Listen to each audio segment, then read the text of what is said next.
ये क्या है गणपत? तुमने आत्महत्या करने की कोशिश की? हाँ, और क्या करता मैं। पागल हो गए हो तुम? तुम ऐसा सोच भी कैसे सकते हो? बहुत लंबी कहानी है। कहीं छोड़कर नहीं जा रहा मैं तुम्हें। बताओ मुझे क्या हुआ था? बलाल, ये सब तुम्हारे जाने के बाद शुरू हुआ।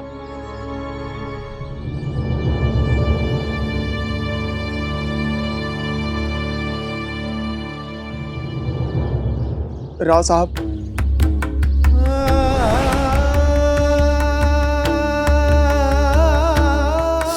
मुझे माफ कर दीजिए राव साहब, मुझसे बहुत बड़ी भूल हो गई राव साहब। तुम्हें क्या लगता है साई, राव साहब उन्हें माफ कर देंगे?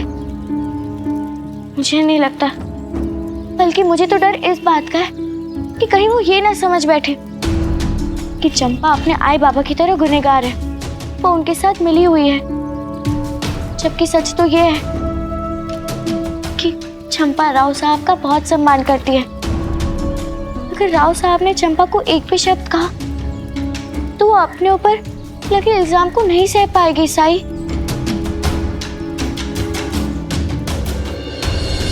मेरा यकीन कीजिए राव साहब, इसके बारे में चंपा को कुछ भी पता नहीं था। आपको बताने से कुछ देर पहले ही मैंने चंपा को सब बताया था। मुझे विश्वास है कि चंपा इन सब से अनजान रही है। ये सब मेरी गलती है। भाव, आप ऐसे हिम्मत नहीं हार सकते। कुछ ना कुछ विकल्प तो जरूर होगा जो हम कर सकते हैं। मैं तो कहती हूँ आपको साई। राव साहब,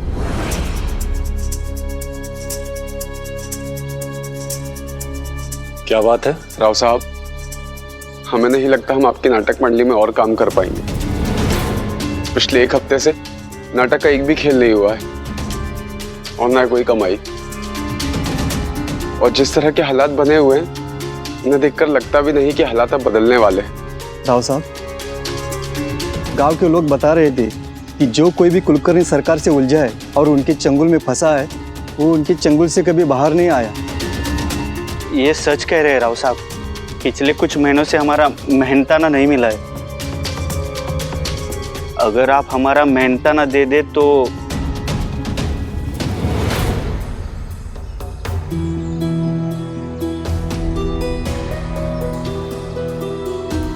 मुझे आप कल तक का समय दे दीजिए।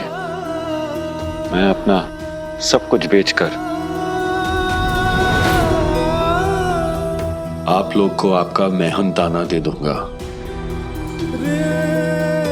आपके भी पैसे मिल जाएंगे।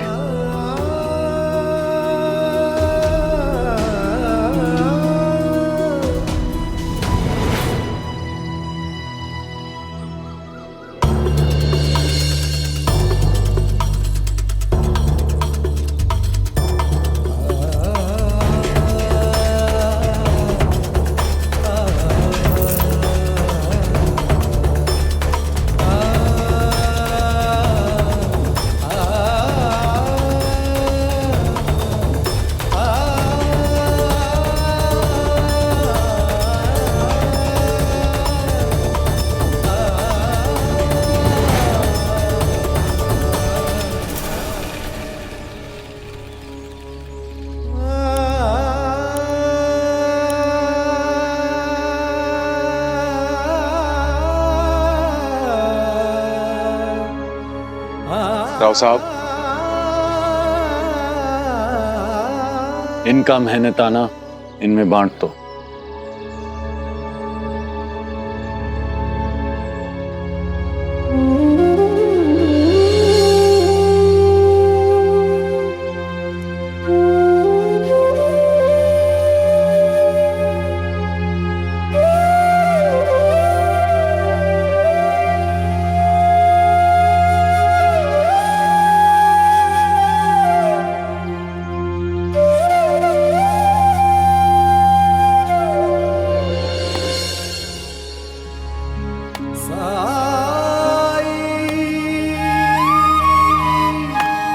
गणपतराव जी,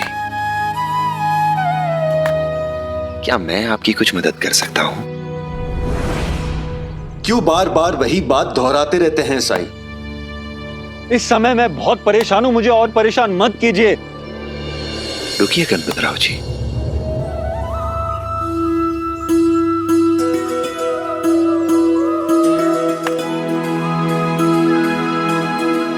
मेरा इरादा आपको तकलीफ पहुंचाने का बिल्कुल नहीं था। मैं तो आपकी मदद करना चाहता था, कुछ देना चाहता था आपको।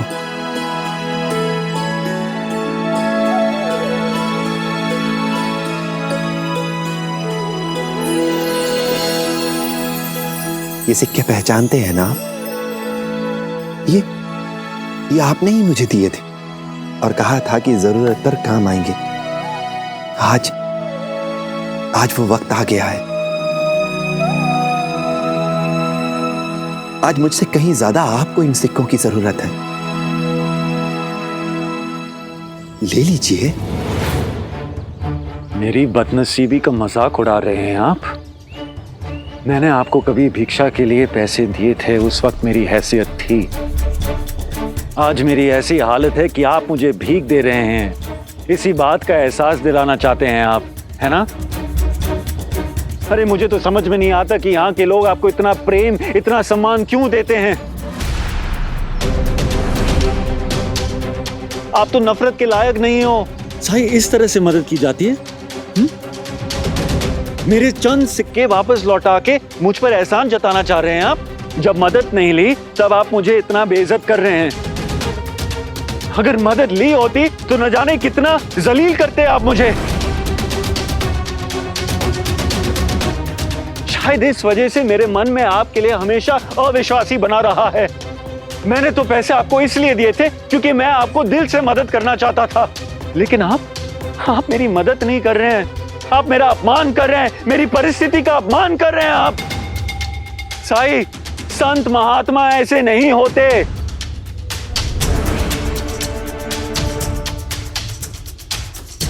और वो मूर्ख इंसान, वो बलाल पंथ, न जाने कैसे वो आपके झांसे में आ गया।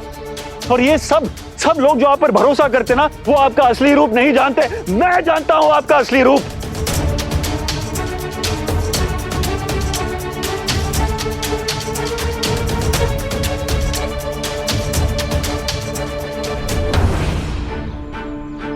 मैं वापस ये पैसे ले रहा हूं। इसलिए नहीं क्योंकि इससे मेरी मदद हो गई, नहीं, इसलिए क्योंकि ये मेरी मेहनत की कमाई है और आप इसके योग्य नहीं हैं। आप जैसे लोगों के पास ये पैसे होने से बेहतर है कि मैं इन्हें फेंक दूं कहीं पे, क्योंकि आप तो सिर्फ लोगों को नीचा दिखाना जानते हैं। इसके सिवाय और कोई काम नहीं है आपके पास।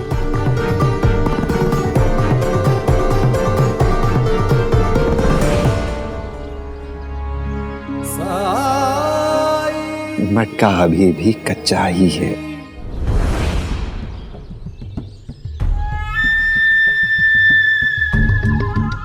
गणपतराव जी। हाँ पता है, कुलकर्णी ने बुलाया है, थोड़ी देर में आता हूँ। अरे रे रे रे रे रे रे, बहुत परेशान लग रहे हैं आप। अरे हम साई के जैसे थोड़ी ना है जो जले पे नमक छिड़केंगे। अरे हमको तो आपसे सहानुभूति है, हमदर्दी है, हम आपके दुख में शामिल होने आए। सच में बहुत बुरा लग रहा है आपकी यह हालत देख के। हमें तो आपका नाटक बहुत पसंद था, लेकिन सरकार का हुक्म हम टाल नहीं सकते। क्या रुतबा था आपका, जलवा था, जलवा।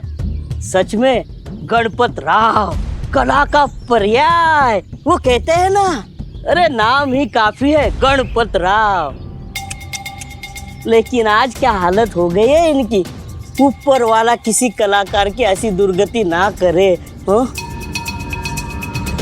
अरे कहाँ चल रही है हुजूर?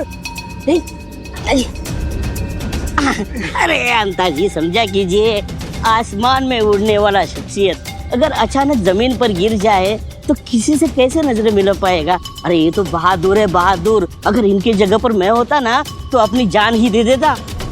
अरे ऐसी जिल्लत भरी जिंदगी जीने से अच्छा मर जाना बेहतर है। और करते ही क्या है आप? आपने दूसरों को नीचा दिखाने के सिवा कुछ किया है? इसके सिवा कुछ काम है आपके पास? ऐसा गणपत राव ने साई को कहा सरकार। हरिओम हरिओम। इसे कहते हैं सोने पे सुहागा। गणपत राव तो कंगाल हो गया, लेकिन उस साई को भी 100 बातें सुननी पड़ी। अरे अंता जी, सरकार को वो भी तो बताइए कि गणपत राव को सुनाते वक्त मैंने कहा कि मैं ये सब सह नहीं पाता, मैं तो अपनी जान ही दे देता। तो उसका मुंह कैसे हुआ था? हा?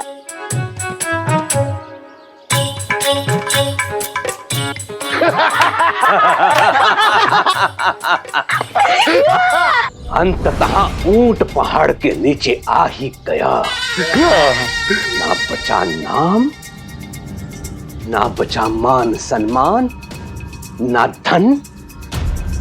लुटियां लुट गई, कंगाल हो गया गणपत राव। सरकार, कंगाल ही नहीं बल्कि वो अकेला भी हो गया है। सब के सब छोड़ गए उनसे। आपका प्रतिशोध पूरा हो गया। नहीं, अभी नहीं बनता। उस गणपत राव ने कई बार मेरा अपमान किया है, तो उसे भी कई बार दुख भुगतना होगा।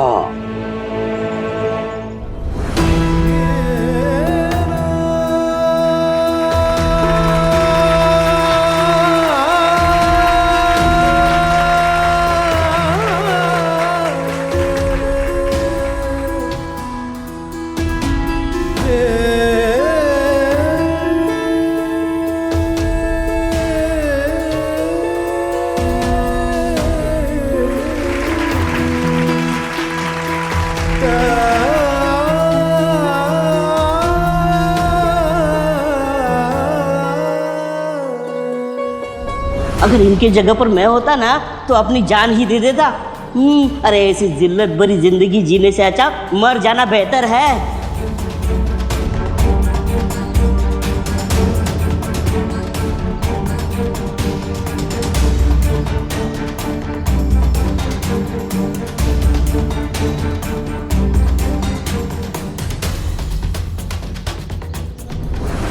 बरसों की मेहनत के बाद मेरे पास मेरे लिए सिर्फ ये है, ये जहर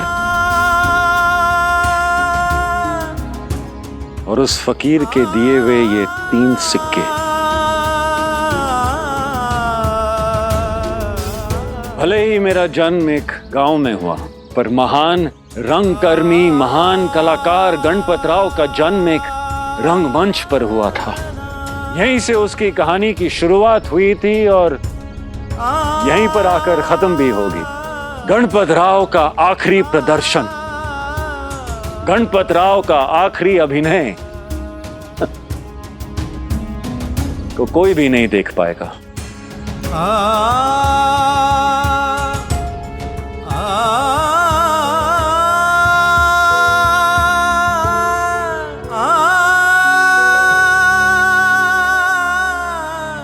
भाइयों और बहनों, आज यहां मेरा सबसे बड़ा नाटक होगा और इस नाटक की कहानी कोई पौराणिक या धार्मिक कथा पर आधारित नहीं है, बल्कि एक सच्ची कहानी पर आधारित है। एक कलाकार की कहानी पर, उसके राजा से रंग बनने की दास्तां। वो महान कलाकार जिसके कदम सफलता चूमती थी, जिसके प्रशंसक उसका पीछा नहीं छोड़ते थे, और अचानक उसने अपना नाम, पैसा, शान, शोहरत, प्रशंसक सब कुछ गवा दिया। और वो महान कलाकार और कोई नहीं बल्कि मैं गणपत राव हूं, जिसका एक क्षण में ही सब कुछ बर्बाद हो गया। अब यहां से केवल मेरे पास 2 रास्ते हैं, जिंदगी भर की गुलामी या फिर जिंदगी से आजादी।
गणपत राव।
गणपत, क्या हुआ तुम्हें?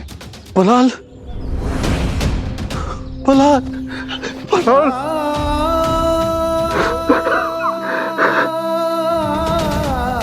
तुम मुझे छोड़ के कहां चले गए थे? कोई अपने दोस्त के साथ ऐसा कभी करता है क्या? हाँ?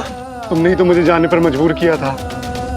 तुमने बोला था कि तुम्हें ना मेरी जरूरत है ना मेरी दोस्ती की, और तुमने मान लिया। लाल, दोस्त होकर भी तुम मेरा गुस्सा नहीं समझ पाए।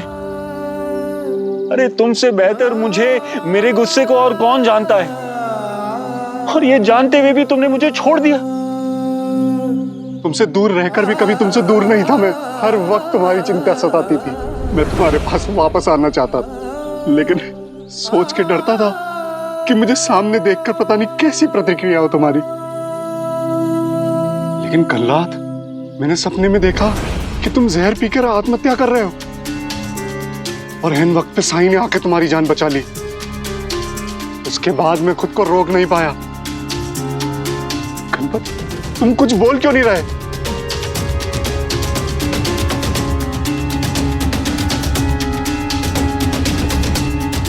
सारा सामान, सारे लोग कहां गए? क्या तुमने शिरडी छोड़ के जाने का फैसला ले लिया है?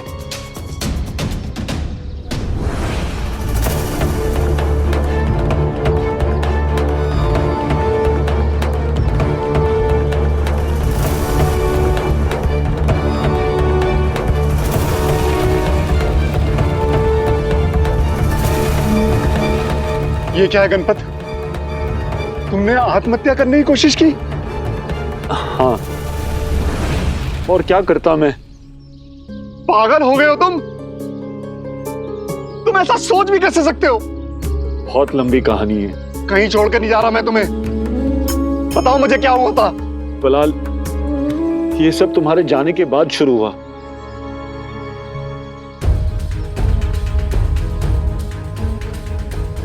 पढ़ तो लीजिए। अभी विश्वास की बात हुई ना, देखिए मेरा विश्वास।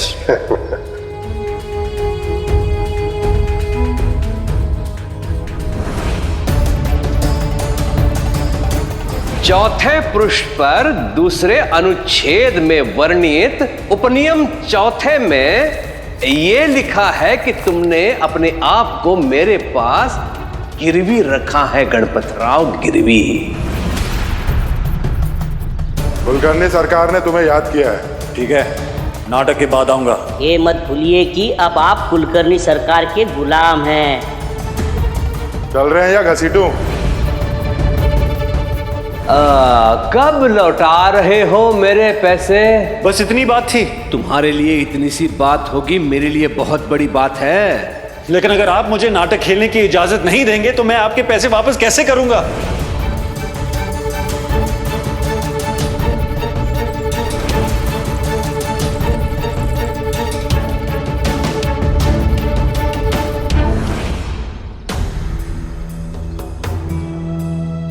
मेरी पीठ पीछे इतना सब कुछ हो गया और मुझे खबर देना भी जरूरी नहीं समझा तुमने?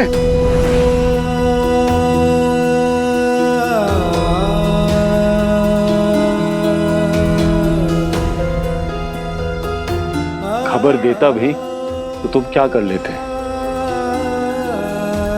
जब तक तुम रहे तुमने अपना फर्ज निभाया, मुझे चेतावनी दी, खतरों से आगाह किया, लेकिन मैंने ही ध्यान नहीं दिया। तुम्हारी हर बात को मैंने अनसुनी कर दी, इसलिए उसकी सजा तो मुझे ही भुगतनी होगी ना। जिंदगी भर की गुलामी से बाहर निकलने का ये एकमात्र तरीका, ये एकमात्र विकल्प मुझे लगा, मैंने चुन लिया। ये एकमात्र विकल्प नहीं है, एक और रास्ता था तुम्हारे पास, एक और विकल्प था जो पहले भी था और आज भी है। मेरे साथ साईं के पास चलो, वो मदद जरूर करेंगे। साईं के पास? वो मुझे मिले थे, जानते उन्होंने मेरी मदद करने की कैसे कोशिश की? भिक्षा में मैंने उन्हें जो 3 सिक्के दिए थे ना, वही मुझे लौटाकर मुझसे कहा कि मुझे इनकी ज्यादा जरूरत है। कभी नहीं, मैं मर भी जाऊंगा पर उनसे दोबारा नहीं मिलूंगा मैं। तो हमारे पास एक ही विकल्प है, हमें ये गांव छोड़ के भाग जाना चाहिए। क्या भाग जाना चाहिए? कभी नहीं। गणपतराव कभी मैदान छोड़कर भागता नहीं। तो जो तुम अभी आत्महत्या कर रहे थे, क्या वो मैदान छोड़कर भागना नहीं था? समझो मेरे भाई। शायद तुम सही कह रहे हो।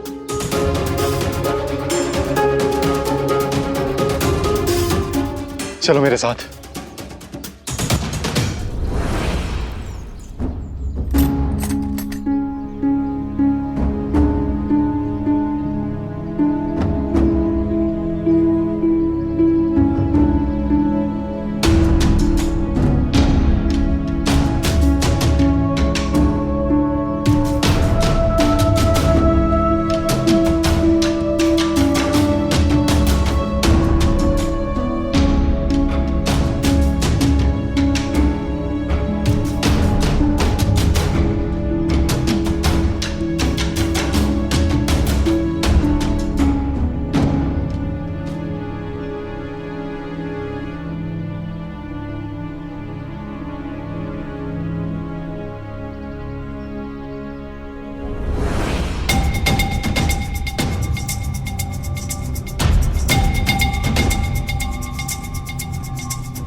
लाल, क्या हुआ?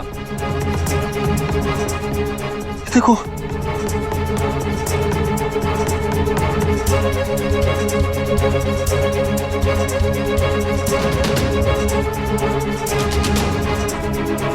इतने सारे सिक्के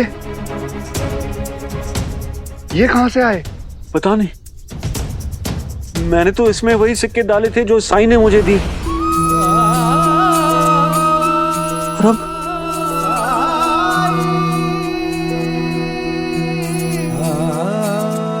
ये तो कच्चा है।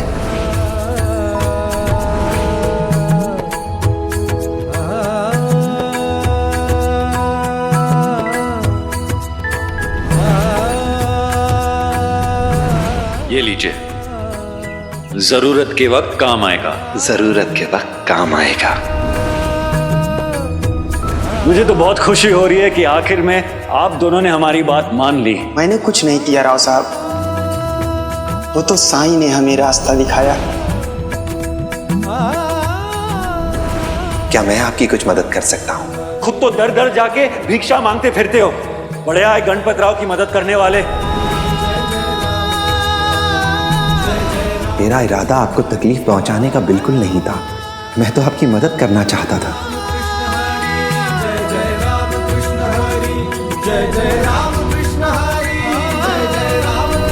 जब मदद नहीं ली तब आप मुझे इतना बेइज्जत कर रहे हैं।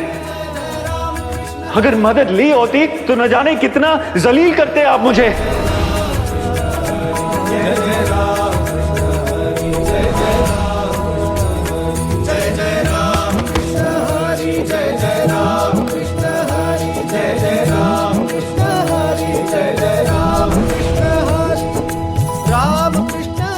तुम सही कह रहे थे, ये सब साई की कृपा है।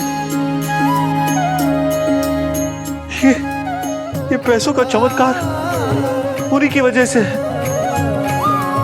मतलब वो साई थे, साई ही ने मुझे उस जहर से बचाया। साई कोई साधारण व्यक्ति नहीं है। तुम सही कह रहे थे। मुझे अब तुम्हारी बातों पर विश्वास आया। मैं भी कितना बड़ा मूर्ख रहा हूं। बहरहाल मुझे शिरडी से भागकर नहीं जाना, मुझे साई के पास जाना। मुझे द्वारका में ले चलो।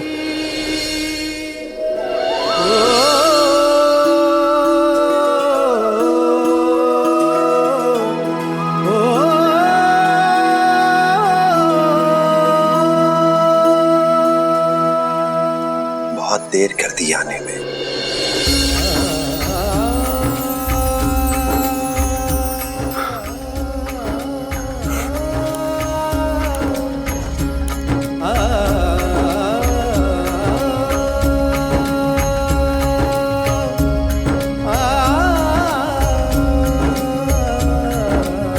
मन में साई के क्या है कौन जानता है। साई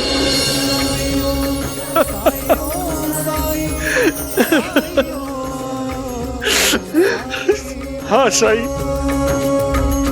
देर कर दी मैंने आने में, आपको समझने में। साई मुझे माफ कर दीजिए। मैं अपने अहंकार में अंधा हो गया, देख नहीं पाया कि आप हमेशा मेरी मदद करते रहे और मैं बस आपका अपमान करता रहा। और फिर भी आपने कभी मेरा साथ नहीं छोड़ा साई। साई, आपने जो मेरे लिए किया उसका आभार प्रकट करने के लिए मेरे पास शब्द ही नहीं है साई।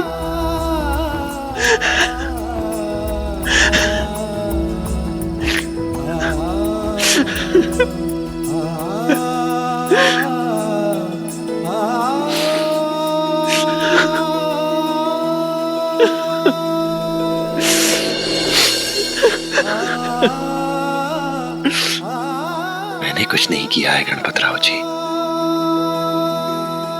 जो कुछ किया है उस मालिक ने किया है।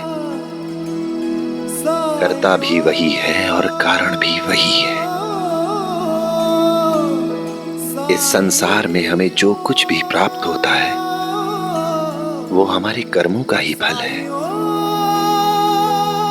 और इस फल में उसी की मर्जी होती है। पर एक बात कहूं, बहुत कमजोर निकले आप। इतनी जल्दी हार मान ली।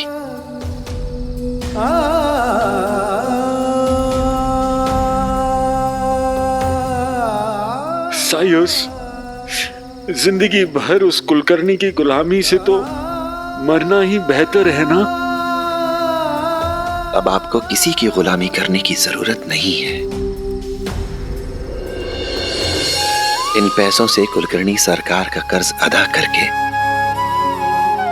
अपनी आजादी सुनिश्चित कीजिए आप। जी साई। पर जाने से पहले मुझे तुमसे कुछ चाहिए। आदेश करें साई। आदेश नहीं, अनुरोध है। चाहे कुछ भी हो जाए जीवन में, जीवन में कितनी भी तकलीफें, परेशानियां, कितना भी बुरा वक्त क्यों ना आ जाए, पर आप कभी अपने प्राण लेने की कोशिश नहीं करेंगे। इसके बारे में सोचेंगे भी नहीं आप, भले ही जीवन में कोई विकल्प बचे या ना बचे। मैं वादा करता हूं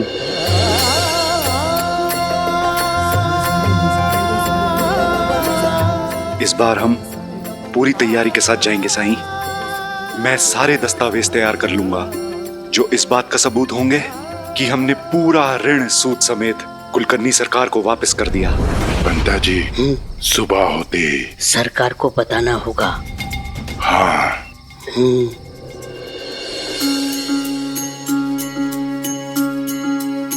ओ सुख दुख आने जाने हैं और साए, बाबुराए मनवा तेरा लज न जाए। मन में आशा के दीपक बुझने ना पाए, सुबह फिर से आएगी रात समझाए। ओ साई ओम साई ओम साई ओम साई ओम साई ओम साई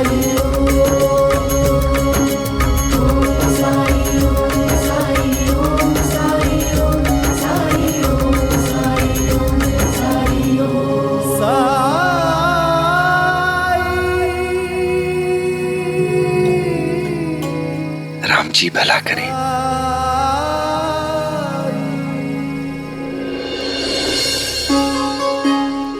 भले ही कोई इंसान कितना ही गुणी, कितना ही ज्ञानी क्यों ना हो, भले ही उसमें महान बनने के सारे लक्षण मौजूद हों,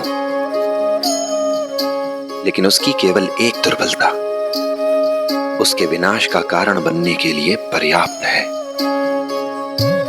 और वो दुर्बलता है मनुष्य का अहंकार। वो अहंकार उसकी भक्ति का हो या उसकी शक्ति का, कला का हो या प्रेम का,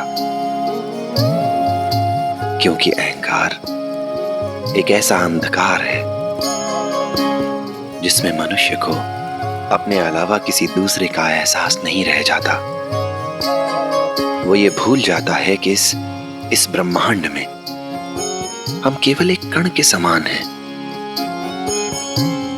और जीवन की सच्ची सफलता अपने अहंकार से मुक्ति पाने पर ही संभव है।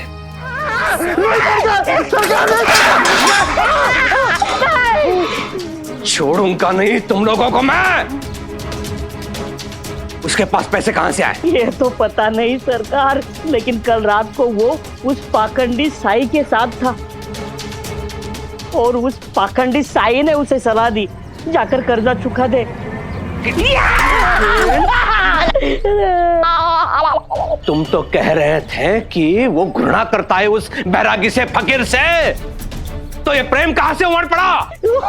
मैं पता नहीं सरकार, लेकिन उसका प्रबंधक बल्लालपन लौट आया है, शायद उसने ही। चुप बैठो, तुम लोगों की अकर्मण्यता की कहानियां नहीं सुनिए मुझे। एक तो उसने शुल्क का अग्रिम भुगतान कर दिया है, यदि उसने ऋण की राशि ब्याज के साथ चुका दी तो वो स्वतंत्र हो जाएगा नाटक खेलने के लिए, और मैं ये होने नहीं दूंगा। यदि वो मेरा ऋण चुका भी देता है तो कोई बात नहीं, अगर कुछ ऐसा हो जाए उसके साथ कि जिसके कारण से वो गा ही न पाए तो जल्दी।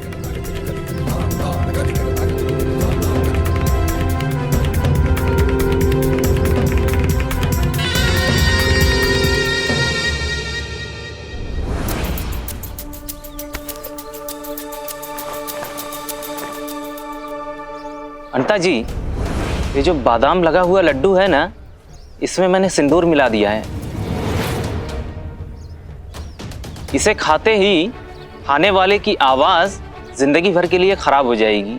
गाना तो भूल ही जाओ, वो ढंग से बोल भी नहीं पाएगा। आइए आइए राव साहेब, आइए बल्लाड़ पंत, आइए।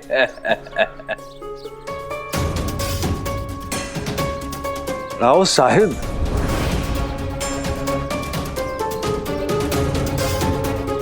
आपके मुंह से ऐसे अल्फाज सुनकर बहुत हैरानी हो रही है मुझे।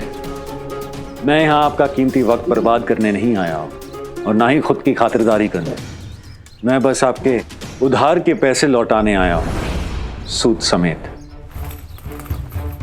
अब मैं आपके पैसे लौटाने के बाद अपनी आज़ादी के साथ साथ नाटक खेलने की और गाने की आज़ादी भी हासिल कर रहा हूँ।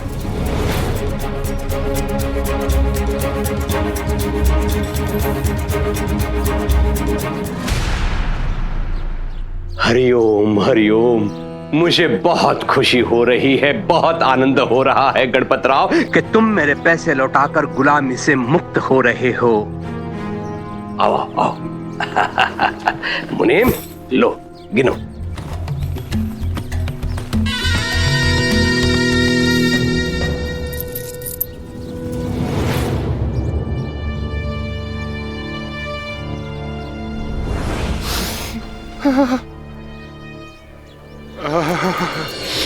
लगता है सरकार के घर आज मेहमान आए हैं। लेकिन मुझे लगता है कि इन लड्डुओं में कुछ तो विचित्र है। क्या मतलब? मतलब ये कि इन सारे लड्डुओं में से केवल एक लड्डू पर बादाम लगा है। अगर मेहमान इन्हें देखेंगे तो सोचेंगे कि सरकार की माली हालत ठीक नहीं है। देखो बैरागी, बादाम लगा लड्डू विशेष अतिथि के लिए है। सोचो, अगर सारे लड्डुओं पर बादाम लगे हों और उसके बाद भी तुम ये विशेष लड्डू जो कि विशेष मेहमान के लिए, इसे पहचान लो तो सरकार कितने खुश होंगे। तुम्हारी बुद्धिमत्ता पर तुम्हें शाबाशी देंगे, हो सकता है इनाम भी दे दें। यही मौका है। तब तो सभी लड्डुओं पे बादाम लगवाऊंगा। ये लो, सब में बादाम लगा दो। अरे लगाओ, अंता जी का हुक्म है। अरे जल्दी लगाओ।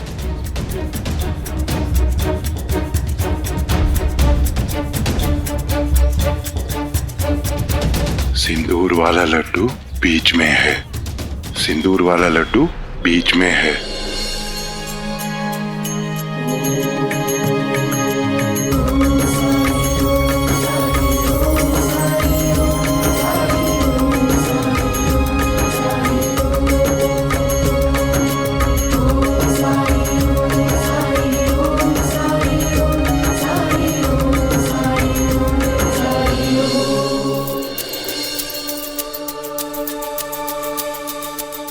पूरे हैं सरकार। तो अब इन दस्तावेज पे हस्ताक्षर करने में आपको कोई आपत्ति तो नहीं होगी? ये क्या है? इनमें सरल शब्दों में केवल ये लिखा है कि हमने आपका संपूर्ण ऋण सूद समेत वापस कर दिया है। अब गणपतराव साहब किसी के अधीन नहीं है। अवश्य।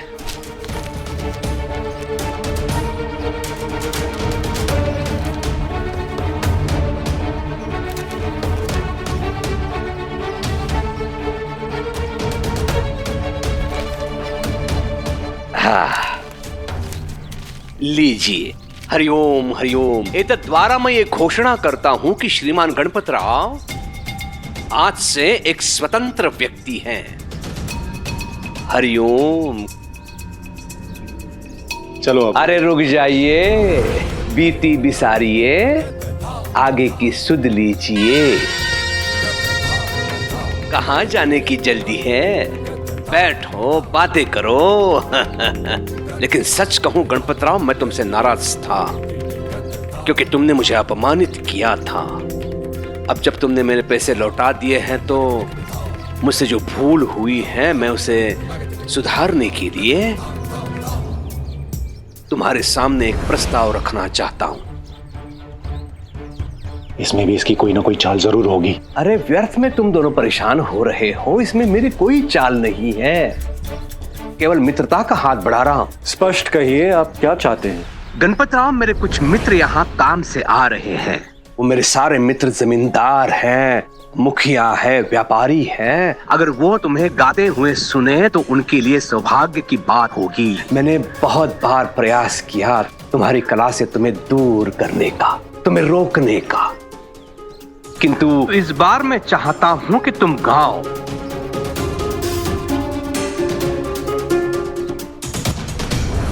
ठीक है। ये मेरी आखिरी शर्त है गणपत राव, थोड़ी देर और इंतजार करो। हरिओम। हाँ आइए। ये क्या किया तुमने? तुमने उसे हाँ क्यों कहा? क्या तुमने उसे माफ कर दिया है? नहीं, मैंने इन्हें माफ नहीं किया, लेकिन बलाल बहुत दिनों से गाया नहीं है, और जब मेरे साथ साई है तो फिर किस बात का डरना। माननीय अतिथियों, वो बेला आ गई है जिसके लिए आप सब लोग यहाँ पधारे हैं। हमारा सौभाग्य है कि महान गायक गणपत राव जी उपस्थित है। अब मैं उनसे विनती करता हूं कि वो हमारे लिए एक गाना प्रस्तुत करे। हरिओम। श्रीमान कुलकर्णी, शुक्रिया। अरे रुक जाइए। आपके मुक्ति के शुभ अवसर पर गाना गाने से पहले मुंह मीठा कर लीजिए गणपत राव जी। अंता आओ।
इस मंच से सबके हृदय में उतर जाओ गणपत राव। आरंभ करो।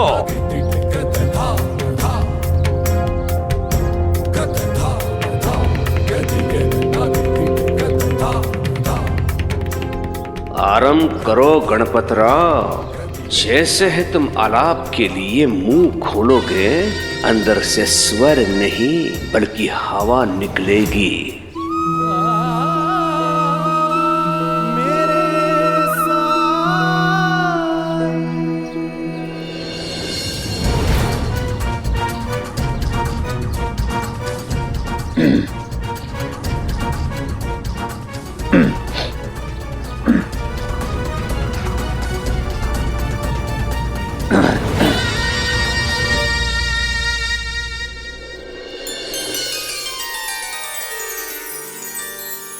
साईं इतना दीजिए, जामे कुटुम समाए,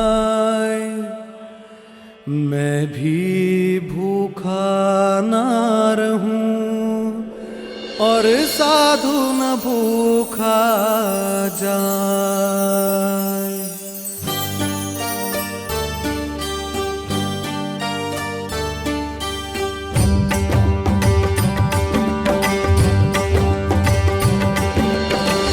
जन्म जन्म से भटक रहा हूँ, राह दिखा दे साईं। जन्म जन्म से भटक रहा हूँ, राह दिखा दे साईं। खंडहर भी तेरी चरण धूल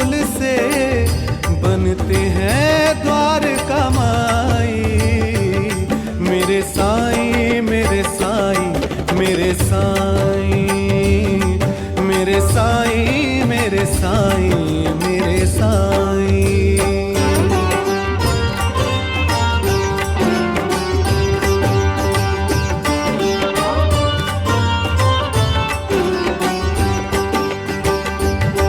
माया बाजार में खोया यूं, खुद को समझ के काया, अहम के झूठे कपड़ों से हर पल खुद को सजाया, पर पीछे सारे पर्दों के अंधकार ही पाया। सुना है केवल पानी से ही तुमने है ज्योति जलाई। मेरे साईं, मेरे साईं, मेरे साईं, मेरे साईं, मेरे साईं, मेरे साईं।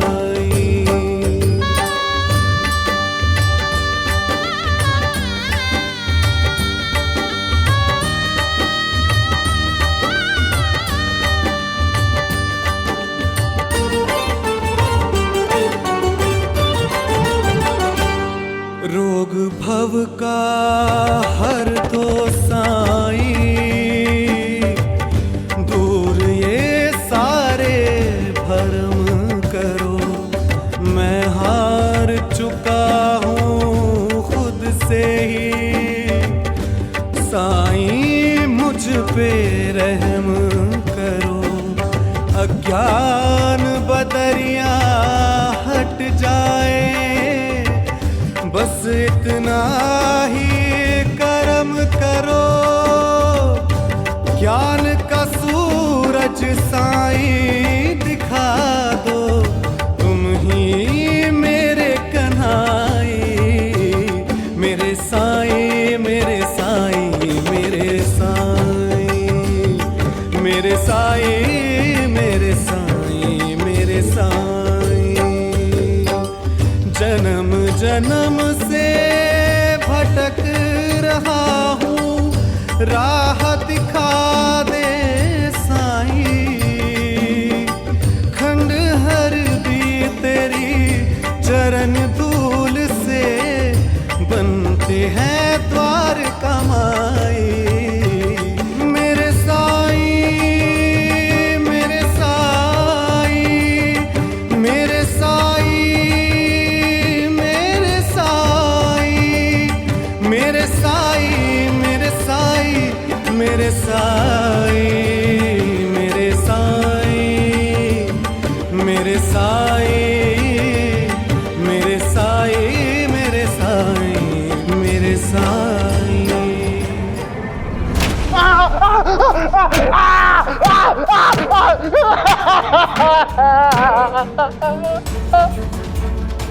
महामूर्ख है तू, महामूर्ख। अब भगवान ने तुम्हें बुद्धि नहीं गोबर दिया है, गोबर। इसीलिए मैंने स्पष्ट कह के भेजा था तुम्हें, जिस लड्डू में सिंदूर है उसी पर बादाम लगवाना। कहा था कि नहीं? अब देख मैं तेरे कैसे प्राण लेता हूँ।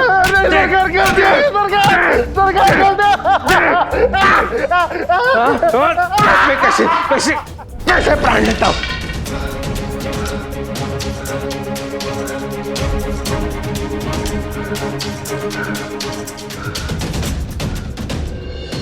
सच तो यह है कि बहुत समय के बाद मुझे साईं की महिमा समझ में आई। अब मैं किसी को भी उनकी प्रशंसा करने से नहीं रोकूंगा। आखिरकार ऋण चुकाकर मुझे मेरी आजादी वापस मिल गई, और ये सब साईं की वजह से हुआ। और अब मैं एक नई शुरुआत करना चाहता हूं साईं। अब शिरडी से जाने का मेरा वक्त आ गया है। भाऊ, आप सच में जा रहे हैं? पर मैं अपनी छोटी बहन को हमेशा याद रखूंगा।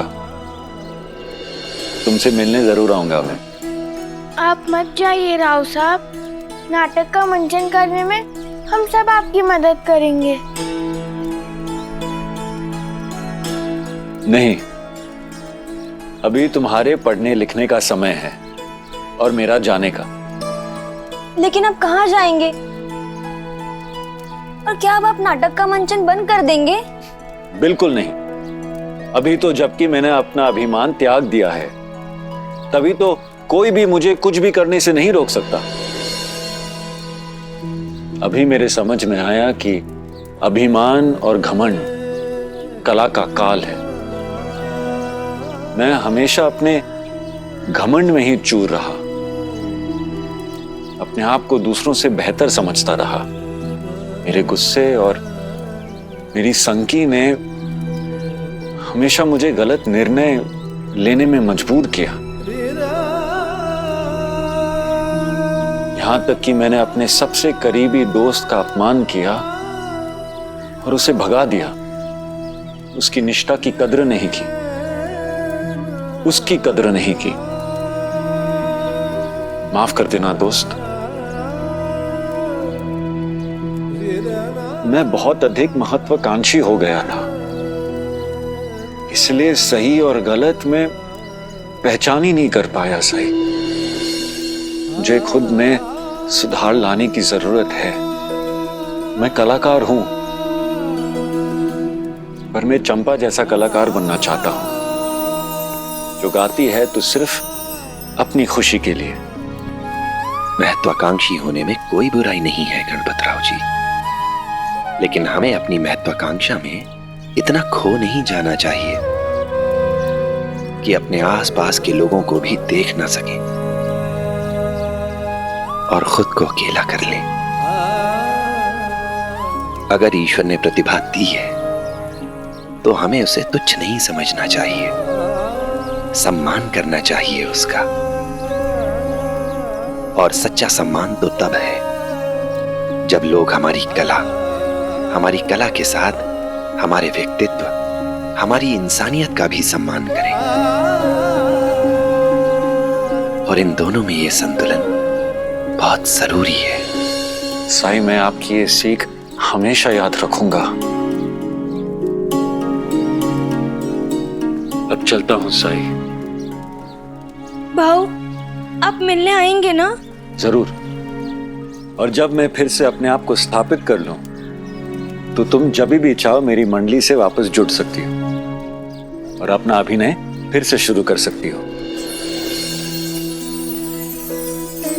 अब नहीं भाव, आपके साथ नाटक में काम करना मेरे जीवन की सबसे बड़ी उपलब्धि है। मेरी सबसे अच्छी यादों में से एक है, जिसे मैं हमेशा संजो के रखूंगी। लेकिन सच बात यह है कि मैं कभी शिरडी छोड़ के नहीं जा सकती, मेरे साई को छोड़कर कभी नहीं जा सकती। भाव, आपने मुझे एक सपना दिखाया और उसे पूरा करने में मेरी मदद भी की, जिसके लिए मैं आपकी शुक्रगुजार हूँ। लेकिन मैं साई, झिपरी और अपने गांव से दूर होकर नाटक में काम करके कभी खुश नहीं रह पाऊंगी।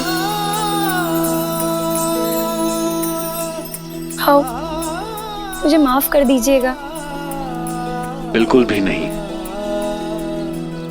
अब मुझे भी समझ में आ गया है कि सब साई के साथ क्यों रहना चाहते हैं। सच कहूं तो आपसे दूर जाने का मन तो मुझे भी नहीं करता। साई, आपकी बहुत याद आएगी मुझे। हमें भी आपकी बहुत याद आएगी।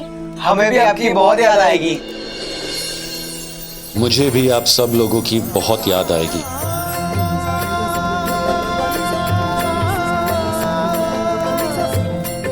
अब मैंने सही मायनों में सफलता पाई है। इन मासूम बच्चों का प्यार पाया है।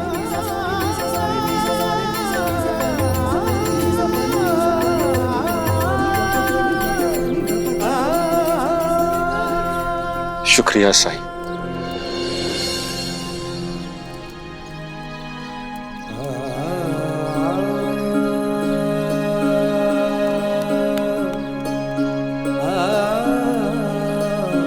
मटका अब अच्छी तरह से पक गया है।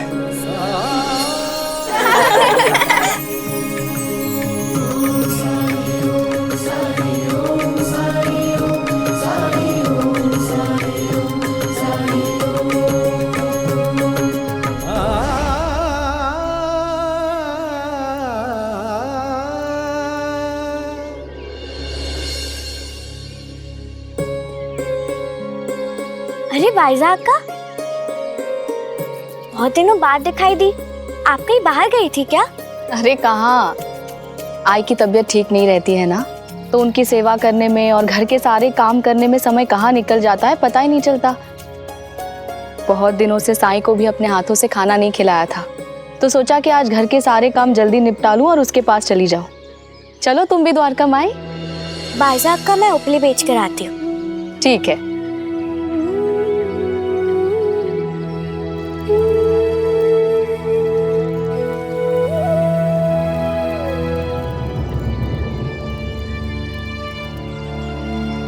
अब अपनी माँ की तरफ देखोगे भी नहीं? हाँ,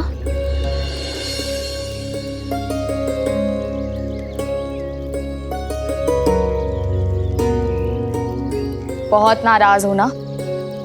इतने दिनों के बाद मैं द्वारका माँ आई हूँ तुम्हारे लिए खाना लेकर, इसलिए क्या करूँ साईं, मैं तो हर रोज आना चाहती हूँ लेकिन समय ही नहीं मिलता। अब तो तात्या भी इनके साथ शहर जाने लगा है। रोज उन्हें सुबह का नाश्ता खिला के पूरे दिन का खाना बनाने में ही सुबह का समय निकल जाता है। आई की तबीयत खराब है, घर से बाहर निकलने का समय ही नहीं मिलता मुझे। ये लो साईं। कैसी हो भाईजामा? आजी कैसी है? तबीयत तो ठीक है ना? तात्या, अप्पा जी? मैंने आते ही सब कुछ बता दिया साईं को और उसने मेरी एक भी बात नहीं सुनी। क्या हो गया है साईं को?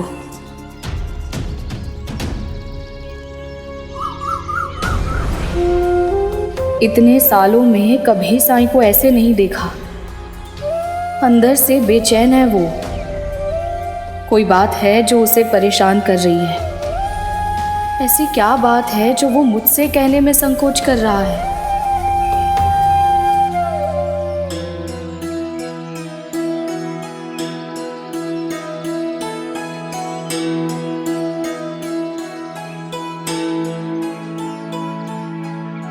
भाईजान का नमस्कार।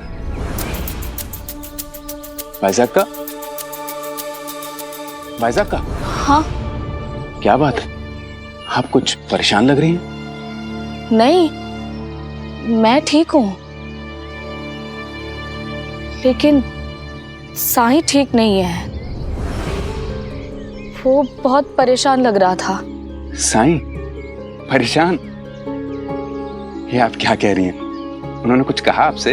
अगर कहा होता तो मैं यूं ऐसे सोच में नहीं डूबी होती ना। समस्या तो यही है कि उसने कुछ कहा ही नहीं, कुछ बोला नहीं। लेकिन माँ हूं मैं उसकी पीड़ा को समझ सकती हूं मैं। देखा मैंने, महसूस किया कि कोई बात है जो उसे परेशान कर रही है। लेकिन आपने उनसे कुछ पूछा क्यों नहीं? जरूर पूछती मैं मालसपति जी, लेकिन मुझे लगा कि शायद वो मुझसे बात करने में झिझक रहा है। उसे लग रहा होगा कि अगर मुझे पता चलेगा तो मैं चिंतित हो जाऊंगी। महालसापति जी, आप उससे बात कीजिए ना। हो सकता है कि आपसे बात करने में उसे झिझक ना हो और वो आपको बता दे। मैं उसे ऐसे नहीं देख सकती हूँ। अच्छा भाईजान का, आप बिल्कुल चिंता मत कीजिए, मैं खुद साईं से जाकर बात करूंगा। अभी आप कृपा करके आराम से घर जाइए, नहीं तो आपको सोच में देखकर बाकी सब लोग भी ये पूछने लगेंगे कि आप परेशान क्यों हैं। और रही बात साईं की, तो साईं को किस बात की परेशानी? आखिर वो साईं है, हमारे साईं।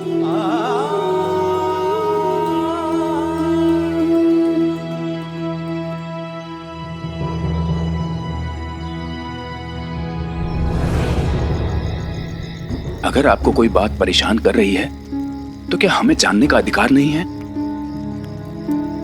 आपको लेकर बायजा अक्का का अनुमान कभी गलत नहीं हो सकता साईं। ये बिल्कुल ठीक कहा आपने।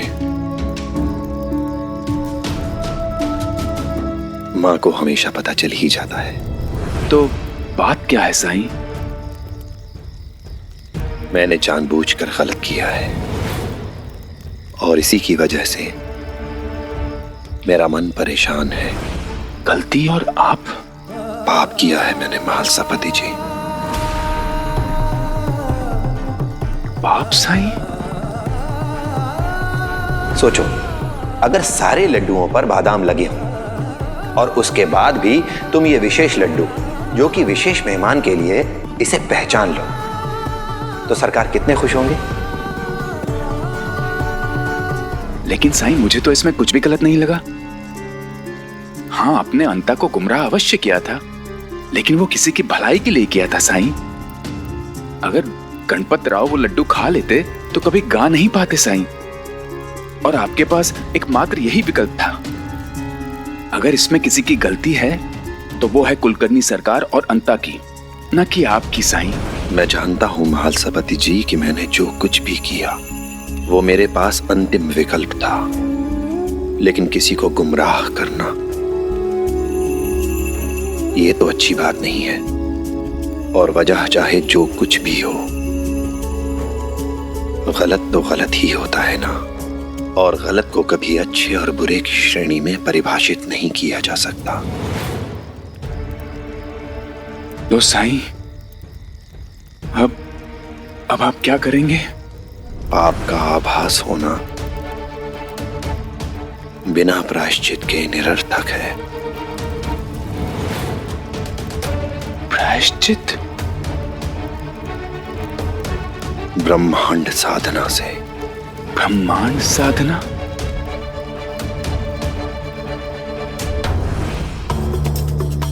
इससे आत्मा की शुद्धि होती है, जिसके लिए मेरी आत्मा मेरे शरीर को 3 दिनों के लिए त्याग देगी।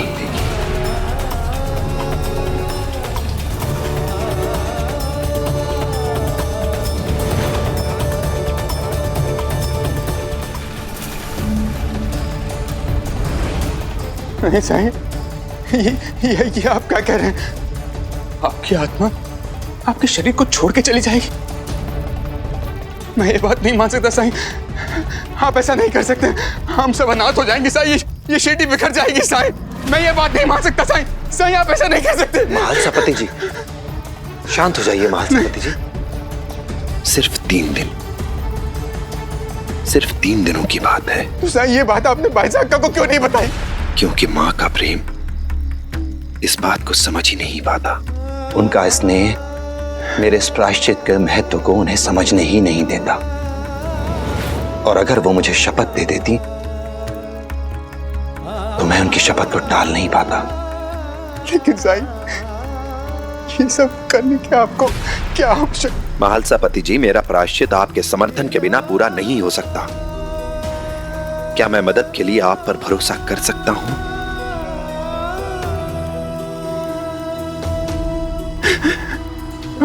अवश्य साईं, आप जो बोलेंगे मैं करूंगा साईं। बताइए क्या करना है? 3 दिनों तक आपको मेरे शरीर की रक्षा करनी होगी। इस दौरान मेरी आत्मा तपस्या करेगी और 3 दिन बाद मैं लौट आऊंगा। अवश्य साईं,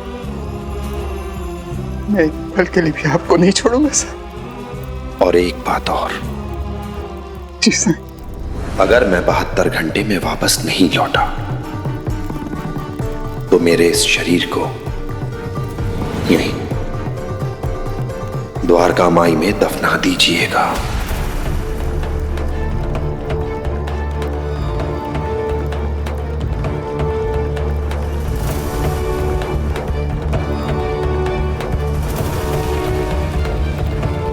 नहीं साईं, ये आप क्या कह रहे हैं साईं? मैं ऐसा नहीं कर सकता। अगर आपको अपने दोबारा लौटने में तनिक भी संदेह है तो मैं आपको अपनी तपस्या करने की अनुमति बिल्कुल नहीं दूंगा। नहीं दूंगा साईं। महालसापति जी, नहीं साईं, इस बारे में मैं आपकी भी नहीं सुनूंगा।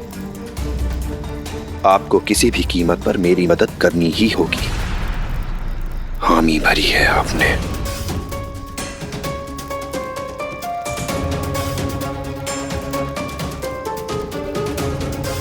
तो साईं, मेरी आपसे एक विनती है, इतना बड़ा कार्य करने से पहले कम से कम अप्पा जी, माधव, बाकी गांव के लोगों को तो आने दीजिए। इतनी बड़ी बात हम मिलकर बैठकर बात करेंगे। सबको समझाने का वक्त नहीं है मेरे पास।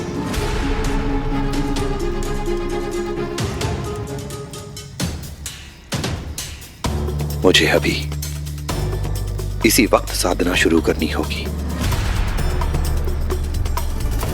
अभी अभी इसी वक्त? साईं, आपका मतलब?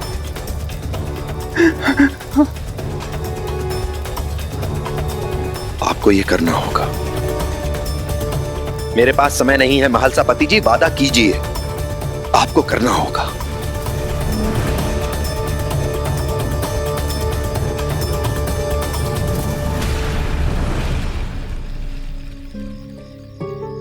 अप्पा जी, पार्वती बहनी ने कहा कि मालसापति जी तो बहुत पहले ही चले गए द्वारका माई में। अरे, हमें छोड़कर पहले ही चले गए? हमारी तो बात हुई थी ना कि हम सब रोज रात को साथ में द्वारका माई जाएंगे और साथ में वापस आएंगे। हाँ, कोई बात नहीं, हम सब वहीं जा रहे हैं ना। हाँ, और वहां जाकर उनसे पूछ लेंगे। चलिए जी चलिए। साईं,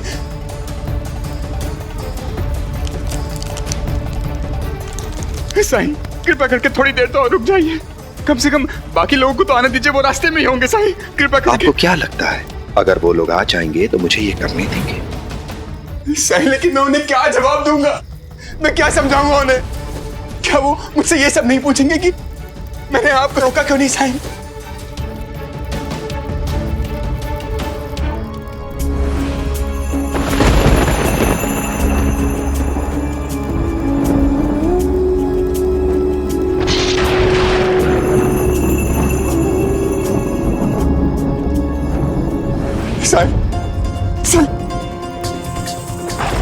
इतने मुश्किल कार्य करने के लिए महल चैन करने में आपसे बहुत बड़ी चूक हुई है।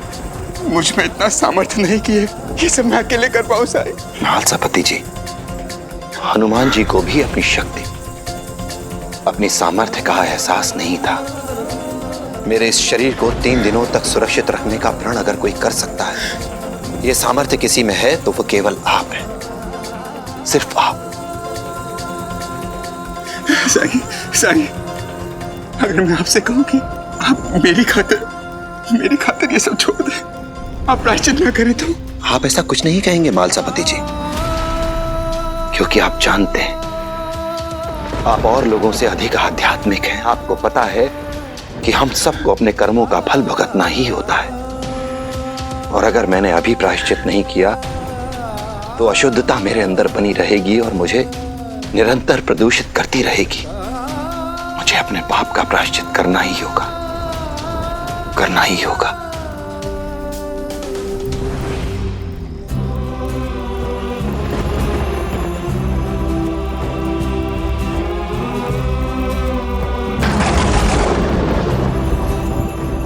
साईं नहीं, मान जाइए साईं।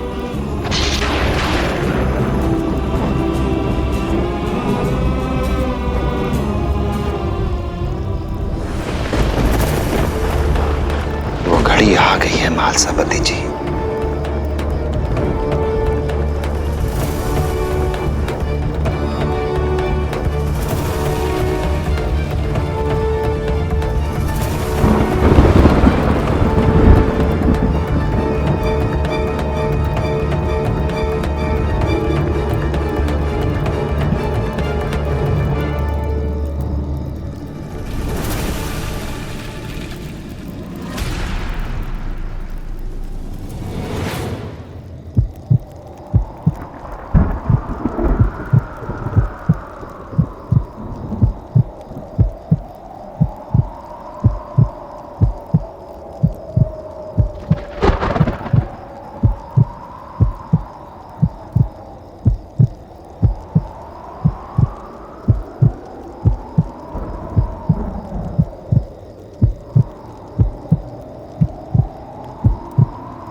आई, काढ़ा पी लीजिए।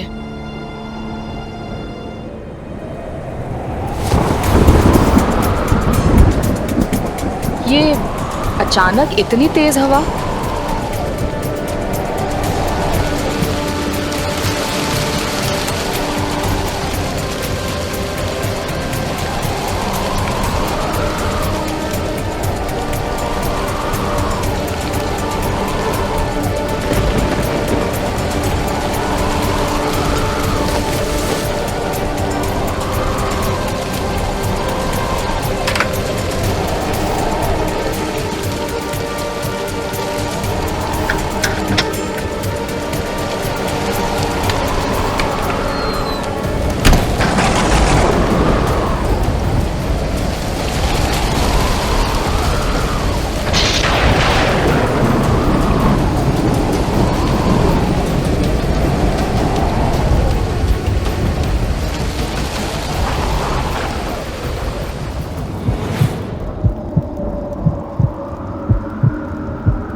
पता नहीं अचानक ऐसी आंधी कहां से आ गई। कहीं अप्पा ना फंस गया हो।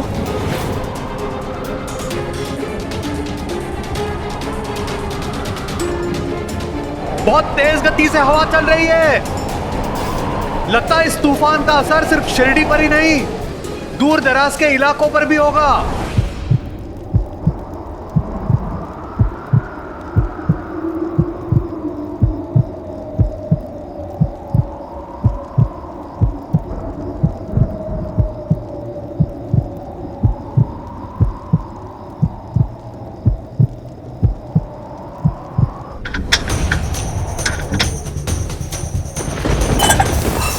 साईं,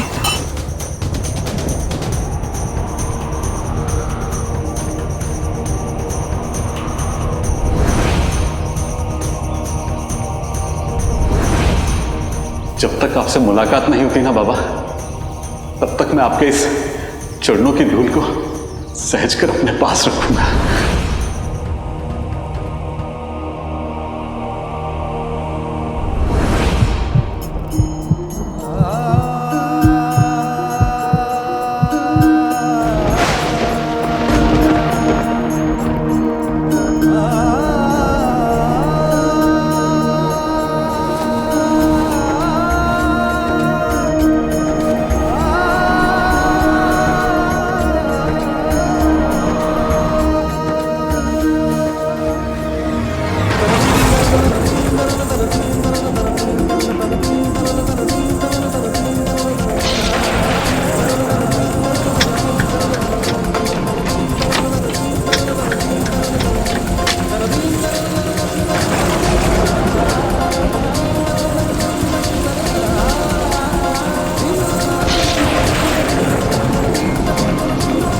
अरे वो क्या है आसमान में?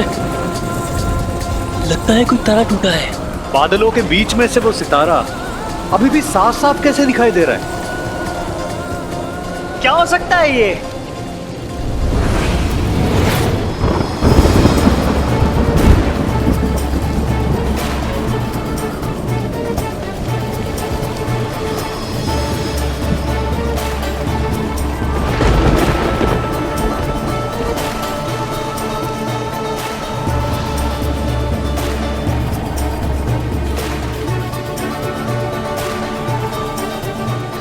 साईं,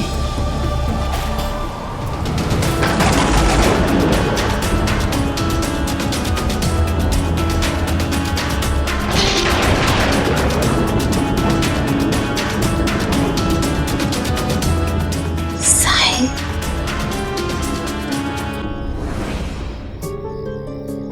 जाना क्या हुआ था अभी अभी?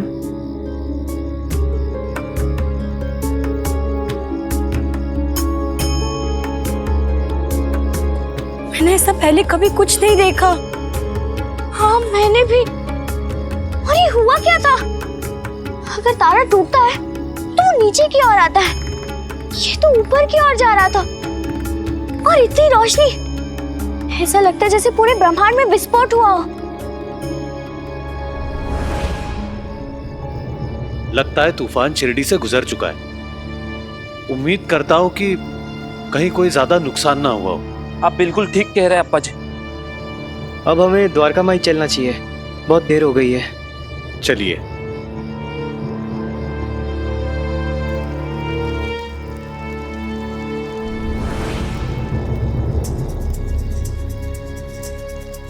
ये क्या मालसापति जी, आप यहाँ पहले ही आ गए। हमारी बात हुई थी ना, हम साथ में चलेंगे। देखिए ना साईं,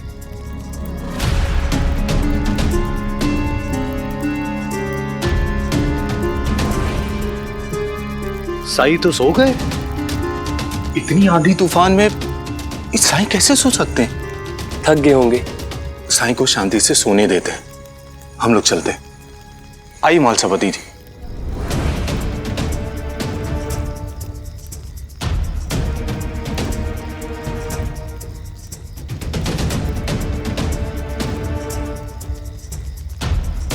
मालसापति जी, आप ठीक तो है ना? हाँ, बस थोड़ी थकान है, इसलिए थोड़ा सुस्ता रहा हूं। आप लोग मेरे लिए रुकेंगे तो आप सभी को भी देरी हो जाएगी। ठीक है, जैसा आप मुझे समझें। आइए अप्पा जी।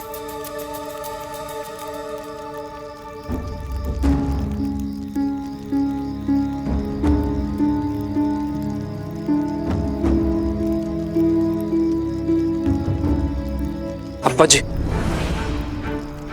मालसापति जी का व्यवहार कुछ अजीब नहीं लगा?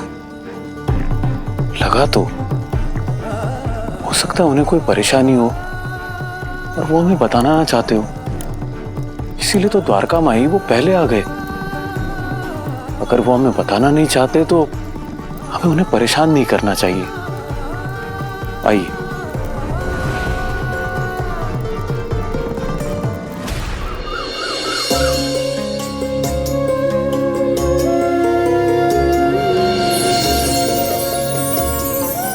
साईं,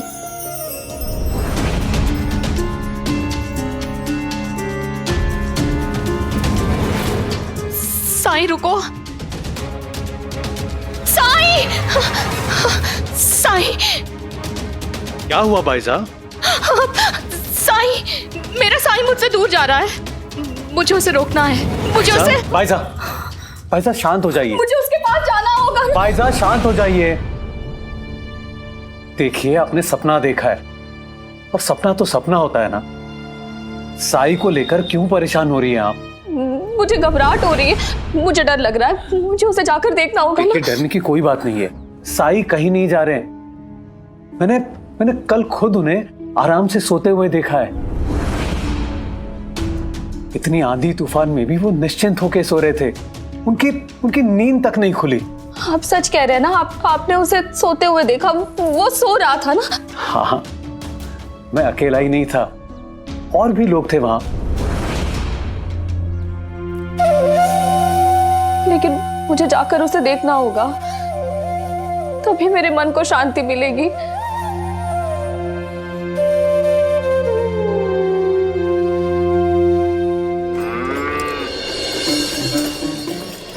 रुकिए जनाब।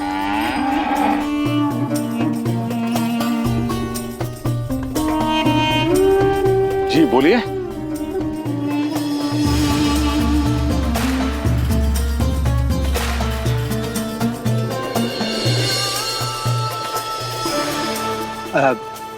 जनाब, आप मुझे शिरडी या उसके आसपास कहीं छोड़ देंगे? मुझे जरा जाने की जल्दी है, कोई मेरा इंतजार कर रहा है वहां। जाने की जल्दी तो मुझे भी है, मुझे भी किसी ने याद किया है। लाइए, आपका सामान दीजिए।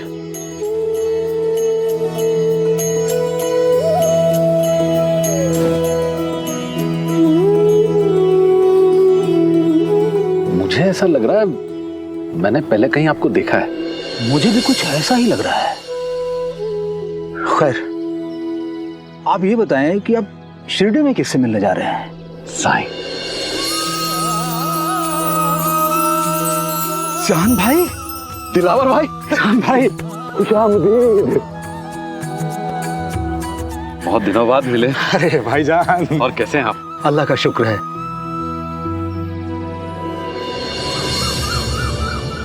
आपने ना आने की खबर तो भिजवा दी होती। पूरी रात मैं आपका इंतजार कर रही थी, और जब दिन चढ़ाया तभी भी आप नहीं आए तो मुझे चिंता होने लगी, क्योंकि कभी भी ऐसा नहीं हुआ कि आपने खंडोबा की पूजा ना की हो। इसीलिए मैं यहाँ चली आई। आओ, क्या बात है? बाबा, साईं इतनी देर तक क्यों सोए हैं? वो तो हमेशा जल्दी उठ जाते हैं। इस बारे में मुझे पहले ध्यान क्यों नहीं आया? इनकी तबीयत तो ठीक है ना? आओ, आप कुछ बोल क्यों नहीं रहे? आपने ये कैसी दुविधा में डाल दिया है साईं। मैं इन्हें ये कैसे समझाऊं कि आप ऐसी साधना में लीन हैं जिसमें आपने अपनी आत्मा को ही त्याग रखा है। बताइए ना मुझे, क्या बात है? आप रात से यहीं थे ना? क्या हुआ है साईं को? साईं की तबीयत ठीक नहीं है पार्वती, इसलिए साईं जब तक ठीक नहीं हो जाते मैं घर नहीं आऊंगा। क्या हुआ है मेरे साईं को?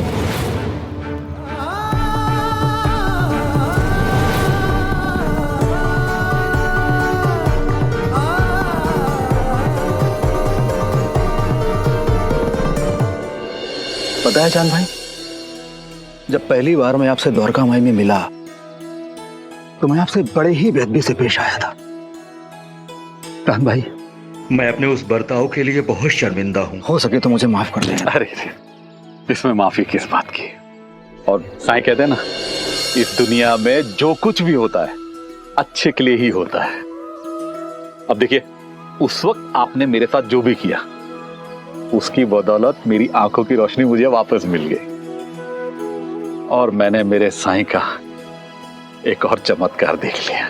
चांद भाई, खुदा आपको नूर बख्शे। वैसे दिलावर भाई, साईं से मिलने के लिए आप आज ही क्यों जा रहे हैं? कल रात अचानक से मुझे महसूस हुआ कि जैसे मेरे साईं ने मुझे याद किया है। क्या आपको भी ऐसा कुछ महसूस हुआ?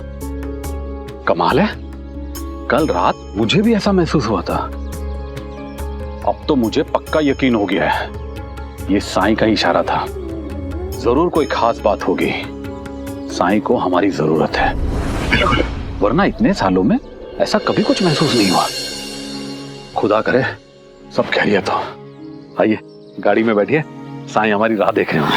आइए चलिए। क्या हुआ है मेरे साईं को? बोलिए महालसापति जी, आप अभी कुछ साईं की तबीयत के बारे में बोल रहे थे ना? क्या हुआ है साईं को? मैं सबसे झूठ बोल भी लूं, लेकिन एक मां से उसके बेटे का सच कैसे छुपाऊं?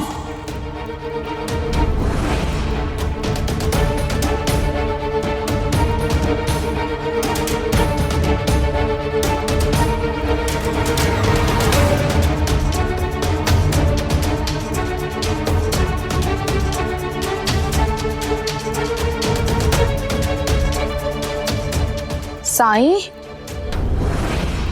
साईं क्या हुआ है तुम्हें? उठो साईं।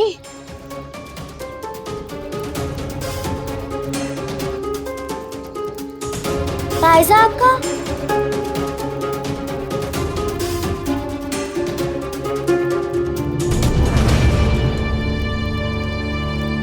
सोने दीजिए साई को। तबीयत तो खराब होगी, एक पल भी आराम नहीं करते।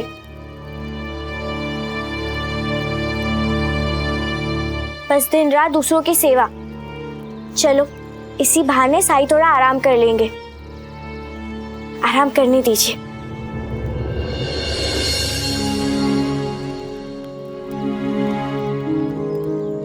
ठीक कह रही हो तुम। भाई साहब का अब आप घर जाइए, मैं साई की देखभाल कर लूंगी। नहीं, जब तक साईं ठीक नहीं हो जाता मैं यहीं रुकूंगी। भाई साहब का आप क्यों रुकेंगी? सुबह सुबह आपको घर में कितना काम होता है। आप घर जाइए, मैंने कहा ना मैं साई की देखभाल कर लूंगी। और अगर मुझे आपकी कोई भी मदद की जरूरत पड़ी तो मैं आपको बुला लूंगी।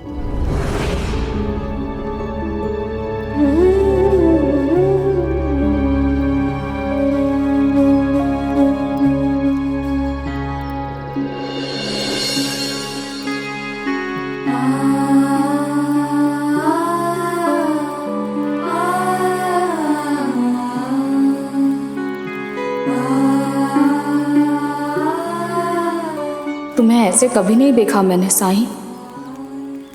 क्या हो गया है तुम्हें?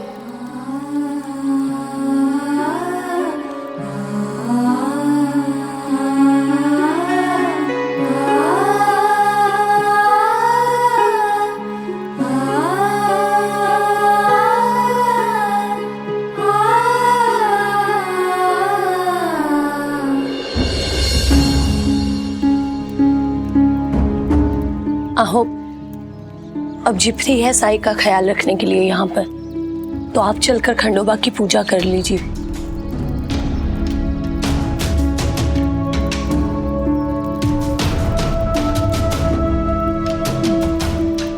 मल्हारी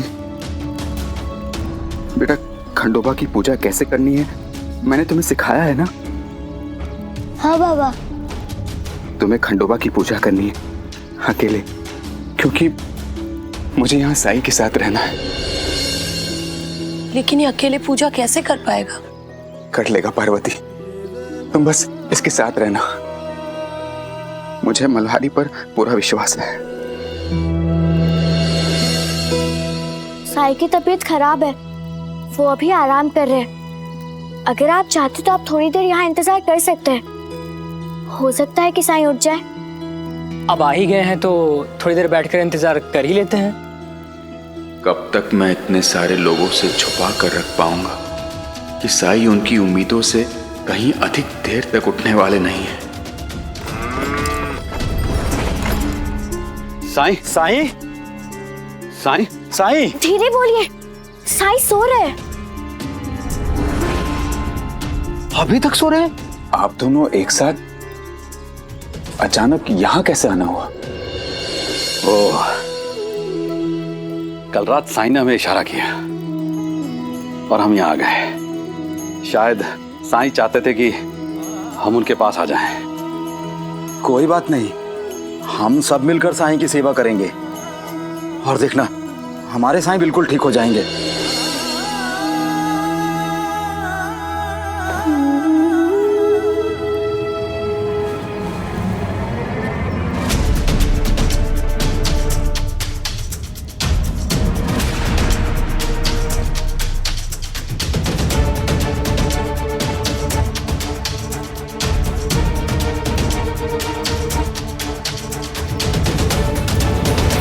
साईं के पैर तो ठंडे हैं, मतलब साईं की तबीयत कुछ ज्यादा खराब है।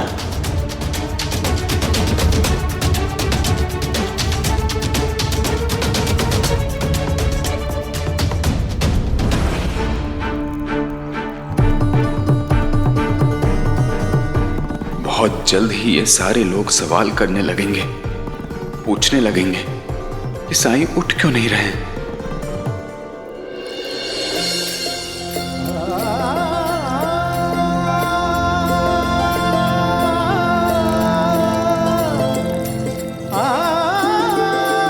पार्वती बहनी, ऐसे संतान तो किस्मत वालों की होती है, और इतनी कम उम्र में पूजा पाठ का ज्ञान तो वीरों को होता है।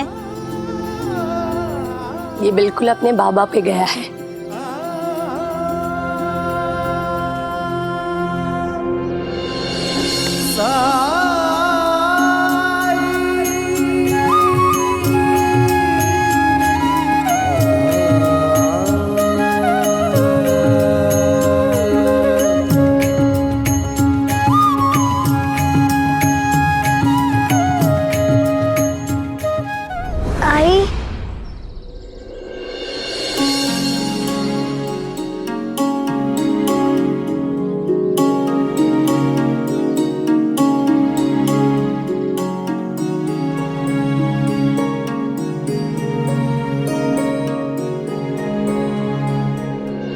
हे खंडोबा, मेरे साईं को जल्दी से ठीक कर दीजिए।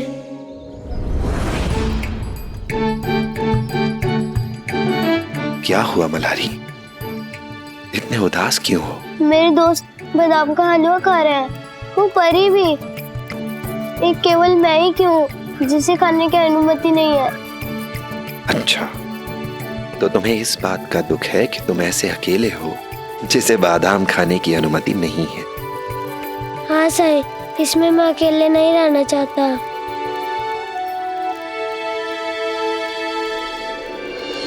तो ठीक है,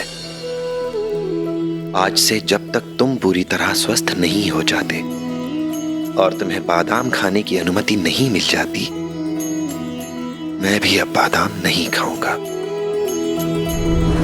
आप मेरे लिए ऐसा करेंगे? क्यों नहीं मल्हारी?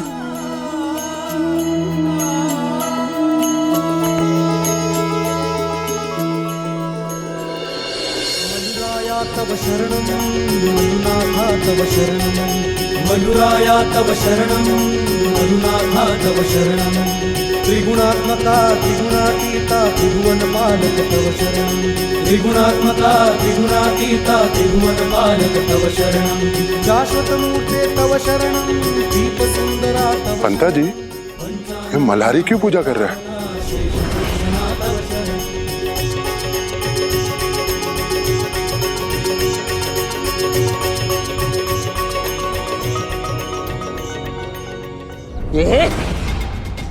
तू क्यों पूजा कर रहा है? सरकार ने पूजा करने का दायित्व सिर्फ मालसापति जी को दिया है। वो यहाँ क्यों नहीं है? वो द्वारका माई में है। साईं की तबीयत ठीक नहीं है, इसीलिए।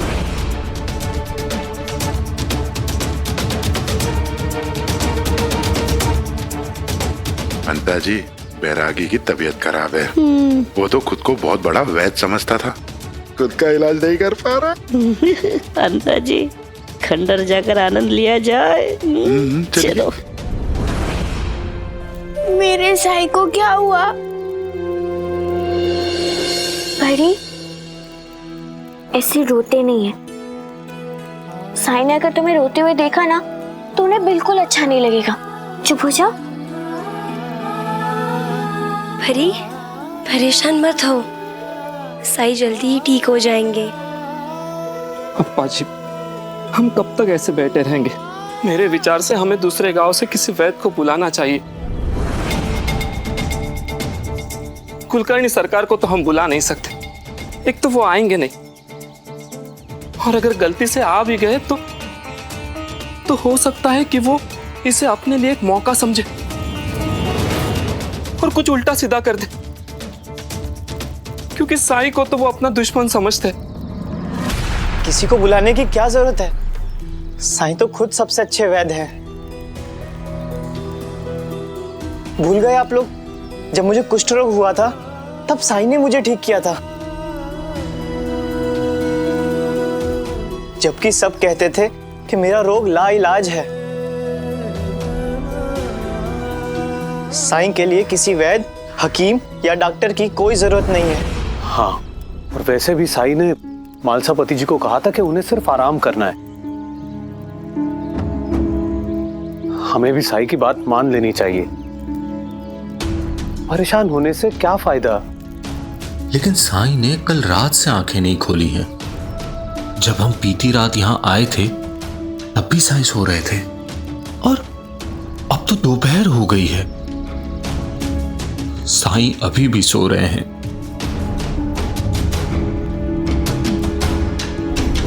अरे रे, रोगियों को ठीक करने वाला खुद बीमार हो गया। अब इन शिरडी वालों का क्या होगा? अरे अरे, कौन इनकी मदद करेगा? कौन इनके दुख दूर करेगा? कौन इनकी परेशानियां दूर करेगा?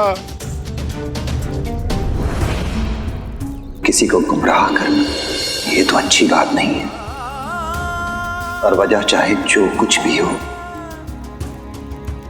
गलत तो गलत ही होता है ना। जिन धूर्तों की करतूतों की वजह से आज ये सब हो रहा है, ये दुष्ट यहां भी पहुंच गए सबको परेशान करने।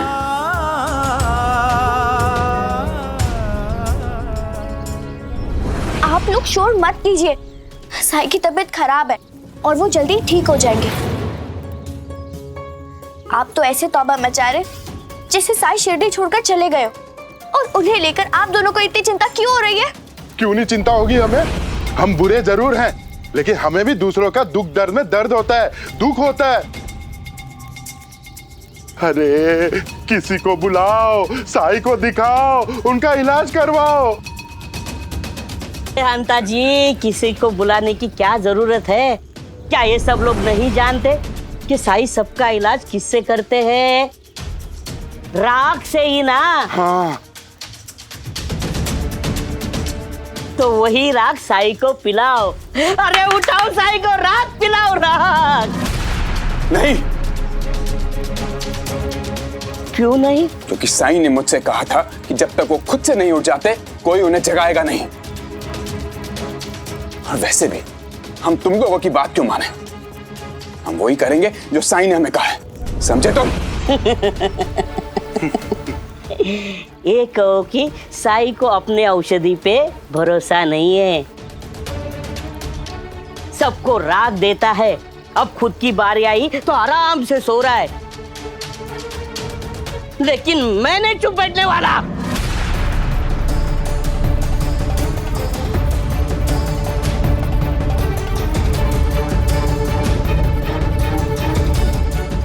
दोनों की तो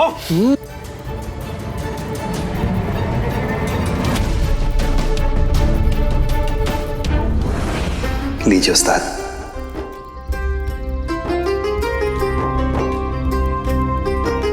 आप आलिम हैं, काबिल हैं, बस मेरा एक मशवरा मान लीजिए। आपको अपने गुस्से पर काबू पाने की जरूरत है।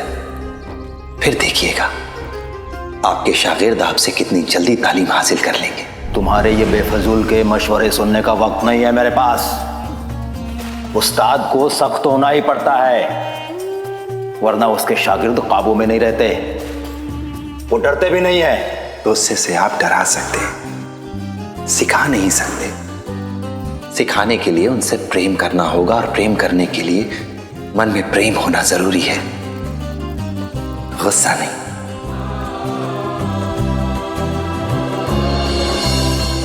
मैं सुधर गया, लेकिन अब तक ये दोनों नहीं सुधरे।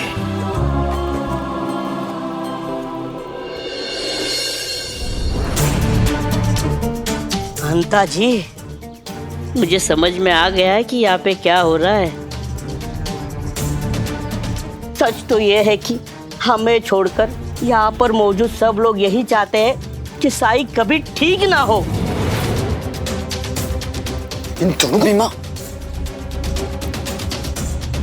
यहाँ रहने के बाद भी तुम्हें ये पता नहीं चला कि उनका मकसद सिर्फ बिना बात के तमाशा करने का है, साई को परेशान करने का।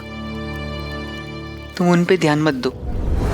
लेकिन सोचने का मसला ये है कि इतने शोर शराबे के बावजूद भी साईं इतने इत्मीनान से कैसे सो रहे हैं। बिल्कुल सही कहा पंता जी आपने। ये लोग तो ऐसे ही अपने आप को साईं के समर्थक कहते हैं। अरे सबूरी का मतलब ये थोड़ा ना है कि बीमार का इलाज ही ना किया जाए। चलिए पंता जी, हम धुनी में से राख लेते हैं और साई को पिलाते हैं। हाँ चलिए।